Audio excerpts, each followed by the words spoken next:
Para petani padi di Desa Karangketuan, Kecamatan Lubuk Linggau Selatan 2, Kota Lubuk Linggau, bersama-sama mulai menanam padi di bulan Januari 2024 dengan alasan agar bisa panen padi sebelum Hari Raya Idul Fitri. Padi adalah sumber bahan pangan pokok di Indonesia. Padi merupakan salah satu tanaman budidaya terpenting. Usia panen padi adalah 80 hingga 90 tergantung jenis padi. Seiring dimulainya musim tanam padi di awal tahun 2024 dengan semangat gotong royong, para petani padi Desa Karangketuan, Kecamatan Lubuk Linggau Selatan 2, Kota Lubuk Linggau, bersatu secara serempak menanam bibit padi di lahan-lahan yang telah disiapkan sejak beberapa hari ini. Seperti petani padi Sopian, dengan luas lahan 1,5 hektar, ia menanam jenis padi bejo dan jenis padi cakra buana. Petani padi Sopian mengatakan alasan memilih bibit padi berjenis cakra ini ialah agar menjelang Hari Raya Idul Fitri sudah bisa dipanen. Ia juga menambahkan kendala dalam menanam padi ialah hama wareng yang susah dikendalikan.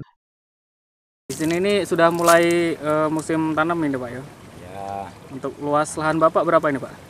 sekitar setengah. Sekitar setengah. Untuk jenis padi yang ditanam apa nih Pak? Padi bejo sama cakra buana. Kabuana. Untuk usia tanam, usia panen itu nanti berapa hari Pak? Kalau bejo itu 3 bulan, kalau cakra buana 2,5 bulan. Ya. Kenapa Bapak memilih jenis padi itu Pak? Alasannya? Ya, alasannya ya kalau cakra itu kan Uh-huh. kalau bisa menjelang lebaran panen yang cakra ini. Butuh waktu yang cepat itu Pak ya? Ya, kalau bejo habis lebaran. Habis lebaran. Nah, itu.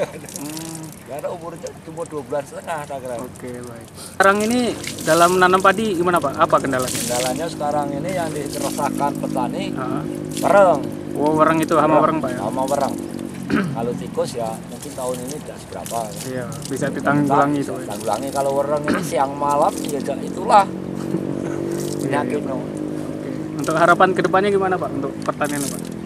Ya kalau bisa ya kita minta maju terus lah. Iya. Biar jaya. M. Dhani Rahmadi, Silampari TV melaporkan.